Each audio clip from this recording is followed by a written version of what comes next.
नमस्कार दोस्तों, स्वागत है हमारे चैनल वास्तुशक्ति संसार में। दोस्तों, चैत्र नवरात्र की शुरुआत 30 मार्च 2025 से होगी। इसका समापन 6 अप्रैल 2025 को होगा। चैत्र नवरात्र में लोग पूरे 9 दिन का व्रत रखते हैं, पूजा पाठ विधि विधान से करते हैं। दूसरी तरफ कुछ ऐसे लोग हैं जो पहले दिन और आखिरी दिन का व्रत रखते हैं माता रानी जी के लिए, और ये बहुत ही ज्यादा शुभ माना गया है। कहा जाता है, जो भी व्यक्ति माता रानी जी के लिए चैत्र नवरात्रि में पूजा पाठ करता है, व्रत रखता है, माता रानी जी के आशीर्वाद से उस व्यक्ति के जीवन के हर प्रकार के कष्ट खत्म हो जाते हैं, और वह व्यक्ति जिस कार्य को भी शुरू करता है, उस कार्य में उसको सफलता मिलती है। दोस्तों, चाहे आप पहले दिन और आखिरी दिन का व्रत रख रहे हो, चाहे पूरे 9 दिन का व्रत रख रहे हो, आपको एक बात जाननी चाहिए। कुछ ऐसी चीज है, कुछ ऐसे फल है जो आप खा रहे हैं और आपको चैत्र नवरात्रि के दौरान नहीं खाना चाहिए, वरना आपकी पूजा संपन्न नहीं मानी जाएगी। और दूसरी तरफ कुछ ऐसे फल है जिनको आप चैत्र नवरात्रि में नहीं खाते हैं या माता रानी जी को अर्पित नहीं करते हैं, तो आपको आपके व्रत का फल नहीं मिलेगा। आपको इस वीडियो में हम बताएंगे कि शास्त्रों के हिसाब से वह कौन से ऐसे फल हैं जो चैत्र नवरात्रि के दौरान खाने भी चाहिए और माता रानी जी को अर्पित भी करना चाहिए, ताकि आपकी पूजा भी संपन्न हो जाए, आपका व्रत भी पूर्ण हो जाए और माता रानी जी का आशीर्वाद आपको मिले। दोस्तों, शास्त्रों के अनुसार किसी भी देवी देवता का व्रत क्यों ही ना हो, जब तक व्रतों का नियमों का पालन नहीं किया गया तब तक आपका व्रत पूरा नहीं मान आएगा। कोई भी व्रत अगर नियम पूर्वक ना किया जाए तो उस व्रत की पूजा का आपको फल नहीं मिलता है। दोस्तों, कुछ लोग ऐसे हैं जो व्रत तो रखते हैं लेकिन अपने मन मुताबिक काम करते हैं, तो दोस्तों ऐसे भी व्रत को पूरा नहीं माना जाता है। जब तक किसी व्रत में संघर्ष ना हो, तपस्या ना हो, तब तक उस व्रत को पूरा नहीं माना जाता है। ध्यान रखिएगा दोस्तों, अगर आप व्रत रख रहे हैं और व्रत में विधि विधान से क्रिया अनुसार आप पूजा नहीं करेंगे तो मान के चलिए आपको उस व्रत का कभी भी फल नहीं मिलेगा। लेकिन अगर आपने व्रत रखा है, नियम पूर्वक पूजा कर रहे हैं, तो अवश्य ही आपको आपके इष्ट देवता का आशीर्वाद मिलेगा और आपकी जो भी मनोकामना होगी वह अवश्य ही पूरी हो जाएगी। इसीलिए हर शास्त्र में साफ साफ कहा गया है कि ईश्वर के प्रति अगर आपके मन में श्रद्धा है, विश्वास है और आप उनकी पूजा भी नहीं करते हैं, तो मान के चलिए आपके लिए आपके ईश्वर हमेशा सदैव खड़े रहेंगे। लेकिन दूसरी तरफ आपके मन में हल्का सा भी अपने ईश्वर के लिए संकोच है और आप घंटों उनकी पूजा पाठ करते रहते हैं, कभी भी आपको आपके ईश्वर का साथ नहीं मिलेगा। दोस्तों, कहने का मतलब ये है कि अगर आप व्रत रख रहे हैं तो व्रत में विश्वास रखिएगा, श्रद्धा रखिएगा, तभी आपको उसका फल मिलेगा। लेकिन व्रत में अगर आप शंका रखते हुए उस व्रत को रख रहे हैं तो आपका व्रत पूरा नहीं माना जाएगा। इस वीडियो में हम आपको बताएंगे कि नवरात्रि के दौरान वह कौन सी ऐसी चीजें हैं जो आपको भूलकर भी नहीं खानी चाहिए, गलती से भी नहीं पीना चाहिए, कौन से ऐसे फल हैं जिनको अगर आप नहीं खाते हैं तो आपका व्रत पूरा नहीं माना जाएगा। दोस्तों, अगर आप व्रत रख रहे हैं, चाहे पहले दिन का, चाहे आखिरी दिन का, चाहे पूरे 9 दिन का, यह वीडियो लास्ट तक अंत तक देखिएगा, क्योंकि इस वीडियो में हम आपको वह जानकारी देने आ रहे हैं जिस जानकारी को अगर आप प्राप्त कर लेते हैं तो मान के चलिए अवश्य ही माता रानी जी का आपको आशीर्वाद और वरदान प्राप्त होगा। इसलिए अगर आप भी चाहते हैं कि माता रानी जी आपके घर पर वास करने आए, माता रानी जी के आशीर्वाद से आपके जीवन के हर दुख, हर समस्या, हर कष्ट खत्म हो जाए, माता रानी जी के आशीर्वाद से आपके जीवन में धन की वर्षा हो, तो पूरी सच्ची श्रद्धा और पूरे विश्वास के साथ इस वीडियो को लाइक कर दीजिए और कमेंट बॉक्स में लिख दीजिए, जय माता दी, जय माता रानी। और दोस्तों, एक काम कीजिएगा, कमेंट बॉक्स में अपनी राशि अवश्य ही डाल दीजिएगा, ताकि आपकी राशि के अनुसार हमको कोई ऐसा उपाय पता चलता है जिस उपाय से आपको कोई फायदा पहुंच सके, तो वो हम आपको आपके कमेंट के रिप्लाई में बता देंगे। इससे अपनी राशि डालना मत भूलिएगा कमेंट बॉक्स में। और दोस्तों, निवेदन है, वीडियो अवश्य ही लाइक कर दीजिए। तो दोस्तों, नवरात्रि के दौरान साफ साफ लिखा हुआ है हमारे शास्त्रों में कि आपको सेब जरूर खाना चाहिए, क्योंकि सेब एक सादा फल होता है नवरात्रि के दौरान अब सेब के साथ पपीता, तरबूज, मीठा अंगूर खा सकते हैं। धर्मशास्त्र में साफ साफ लिखा हुआ है कि नवरात्रि के दिनों में आपको सीताफल अवश्य ही अपने घर पर लाना चाहिए। कहा गया है, सीताफल खाने से 10 ऐसी बीमारियां हैं जो खत्म हो जाती हैं।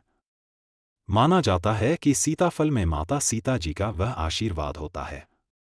जो व्यक्ति अगर सीताफल को नवरात्रि के दौरान अपने घर पर लाता है तो माता सीता जी उसके घर पर अपनी कृपा बरसाती हैं। और दोस्तों, सीताफल को अगर माता रानी जी को अर्पित किया जाए तो कहा जाता है इससे आपको भौतिक सुखों की प्राप्ति होती है। तो दोस्तों, आप इस नवरात्रि के व्रत में कृपया करके सीताफल अवश्य ही खरीद करके लेके आइएगा। दूसरी तरफ हमारे धर्मशास्त्र में साफ साफ लिखा हुआ है कि डब्बा बंद दही, डब्बा बंद लस्सी आपको गलती से भी नहीं पीना है, क्योंकि कुछ ऐसे केमिकलों का इसमें इस्तेमाल किया था जिनको पीने से आपका व्रत जो है वो तोड़ सकता है। दूसरी तरफ दोस्तों, लोग क्या करते हैं उनको पता नहीं होती है बात कि वो डब्बा बंद जूस भी पी लेते हैं। दोस्तों, कृपया करके डब्बे बंद जूस का इस्तेमाल मत कीजिएगा।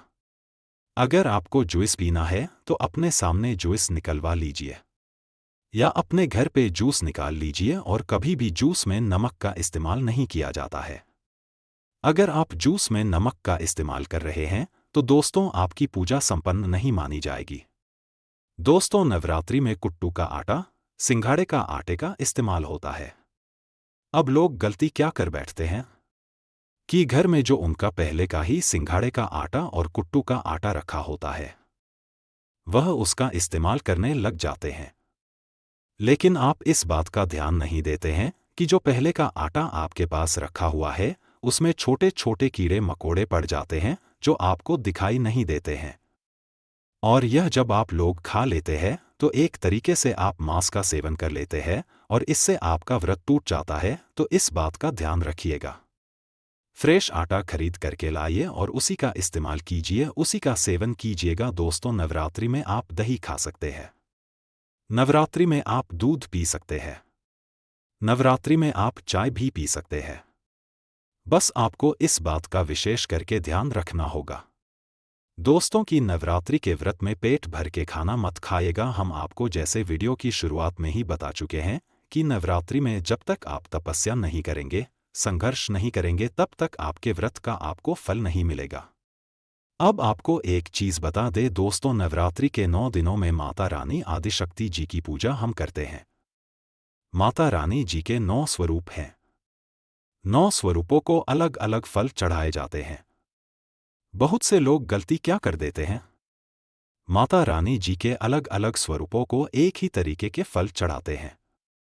अगर आप चाहते हैं कि आपको माता रानी जी का साक्षात आशीर्वाद और वरदान मिले तो इस बात का विशेष करके ध्यान रखिएगा कि माता रानी जी के जो 9 अलग अलग स्वरूप हैं उनको कौन से फल चढ़ाना है।